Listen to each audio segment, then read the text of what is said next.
الحمدللہ رب العالمین الصلاۃ والسلام علی رسولہ الامین اما بعد السلام علیکم ورحمۃ اللہ وبرکاتہ۔ برادران اسلام، تذکرہ چل رہا تھا یہود کا۔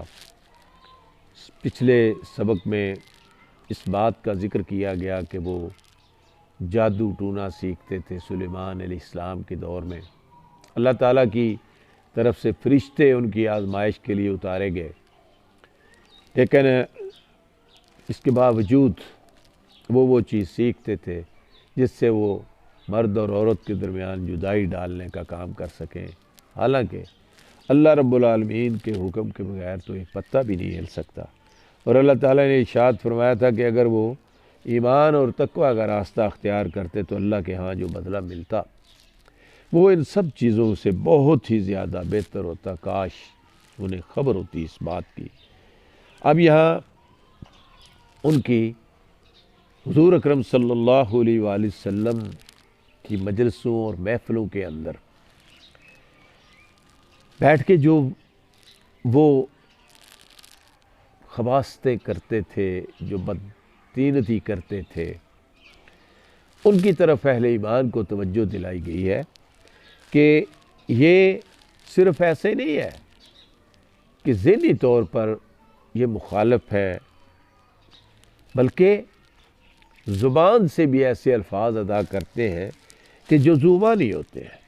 اللہ تعالیٰ ارشاد فرماتے ہیں اہل ایمان کو مخاطب کرتے ہوئے کہ ان کے راستے پر نہیں چلنا، ان کی روش اختیار نہیں کرنی۔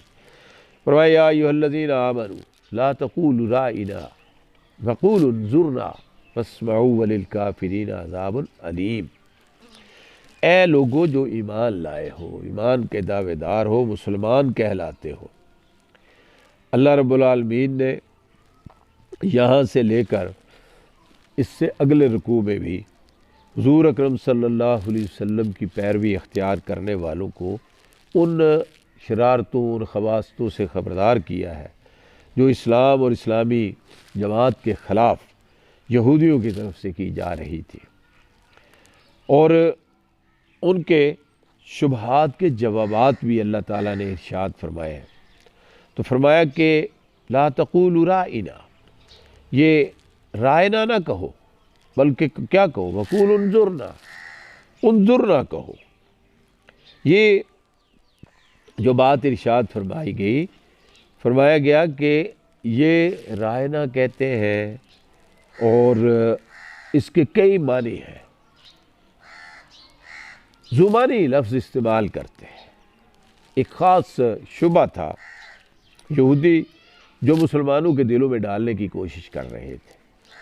اعتراض ان کا یہ تھا کہ اگر پچھلی کتابیں بھی خدا کی طرف سے ہیں اور یہ قرآن بھی اللہ کی طرف سے ہے تو بعض احکامات دوسرے احکامات سے مختلف کیوں ہیں؟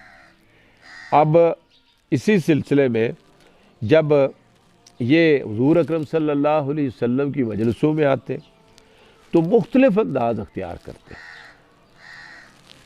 اپنے سلام میں بھی اور اپنے کلام میں بھی۔ ممکن جو طریقہ ہوتا اپنے دل کا غبار نکالنے کے لیے وہ اختیار کرتے۔ بہت سے ایسے الفاظ سلام ایسے انداز میں کرتے، السلام علیکم، جس کا مطلب ہے آپ پر خدا نخواستہ کوئی مصیبت آئے یا آپ پر موت آئے، نعوذ باللہ من ذالک۔ حضرت عائشہ صدیقہ رضی اللہ تعالی عنہا نے ایسے ہی ایک واقعے کے جواب میں ایسا ہی جواب ارشاد فرمایا تو نبی مہربان صلی اللہ علیہ وسلم نے فرمایا کہ عائشہ کیا تم نے سنا نہیں تھا کہ میں نے وعلیکم کہا، یعنی جو کچھ تم نے کہا ہے وہی تم پہ بھی ہو۔ اسی طرح الفاظ جب بولتے ظاہری لب و لہجہ کچھ اور ہوتا اور دل میں کچھ اور ہوتا، توہین کرنے کی ہر ممکن وہ کوشش کرتے تھے۔ جب حضور صلی اللہ علیہ وسلم کی گفتگو اس کو کبھی یہودیوں کو ضرورت پیش آتی کہ حضور صلی اللہ علیہ وسلم کو ٹھہرانا ہے تو وہ کیا کرتے؟ وہ کہتے کہ رائنا، جس کا مطلب یہ ہے کہ سن تو بہرا ہو جائے، نعوذ باللہ من ذالک، یا احمق، جاہل، اس طرح کے معنی بھی اس کے ہیں۔ رب کائنات نے یہ بات ارشاد فرمائی اہل ایمان کو کہ اس لفظ کو ہی چھوڑ دو، بلکہ یہ بات کہو کہ انظرنا۔ انظرنا اس کا مطلب ہے ہماری طرف توجہ فرمائیے، ہمیں سمجھ لینے دیجئے۔ مالک کائنات نے یہ بات ارشاد فرمانے کے بعد ہی یہ بات ارشاد فرما دی کہ پھر بات کو توجہ سے سنو، غور سے سنو، اور جب غور سے سنو تو پھر اس پہ عمل پیرا ہو جاؤ۔ اور یاد رکھو وَلِلْكَافِرِينَ عَذَابٌ عَلِيمٌ، یہ کافر لوگ جو ہیں ان کے لیے تو اللہ تعالیٰ نے بڑا ہی سخت عذاب جو ہے وہ رکھا ہوا ہے، یہ عذاب کے مستحق لوگ ہیں۔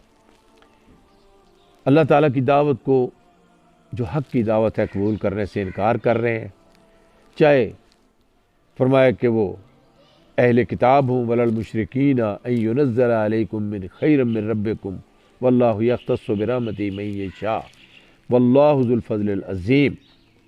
مشرک ہوں، یہودی ہوں، کوئی بھی ہوں، یہ ہرگز پسند نہیں کرتے کہ تمہارے رب کی طرف سے تمہیں کوئی بھلائی نصیب ہو۔ اللہ تعالیٰ تمہیں بھلائی عطا کرنا چاہتا ہے، جس کو چاہتا ہے اپنی رحمت کے لیے چن لیتا ہے، وہ تو بڑا فضل فرمانے والا ہے۔ اہل ایمان پر بڑا اللہ کا فضل ہے، اس لیے یہ جیلس ہیں، یہ جلتے ہیں، ان کے طرز عمل کو اختیار نہیں کرنا۔ اس سے آگے انشاءاللہ اگلے سبق میں چلیں گے۔ وآخر دعوانا الحمدللہ رب العالمین۔